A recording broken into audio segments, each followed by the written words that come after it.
अद्य मुम्बय्यां विक्रोळी घाट्कोपर् स्थाने अहं पूर्वद्रुतगति मार्गे गतवान्। तत्र वाहनचालनं कृत्वा एव अहं तत्र आसम्। मम पुत्र्या पत्न्या च सह। तत्र तु मार्गस्य पार्श्वे बहु सुन्दरदृश्यम् अहं दृष्टवान्। तदहम् इदानीं सर्वेषां कृते दर्शयन् अस्मि।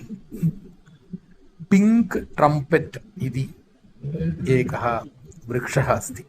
तस्य शास्त्रीयनाम टेबोबिया रोसिया इति। तस्य पुष्पाणां दृश्यमेव बहु सुन्दरं, पाटलवर्णमेव। सर्वत्र तद् पुष्पविकसनम् अभवत् मार्गपार्श्वे वृक्षाणाम् उपरि। बहु सुन्दरदृश्यमेव। अतः एव एतत् अहम् अत्र दर्शयन् अस्मि। सर्वे यदि समयः अस्ति चेत् अत्र आगत्य एतत् पश्यन्तु इति अहं प्रार्थयामि। धन्यवादः। प्रसादः, विक्रोळितः। रोसी ट्रम्पेट् वृक्षः इति अपि एतस्य अपरनाम अस्ति। एतत्तु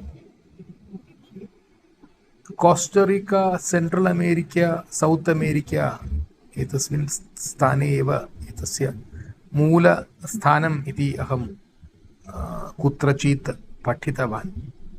किन्तु भारते एतस्य नाम वसन्तराणी, नो चेत् बसन्तराणी इति अहं कुत्रचित् पठितवान्।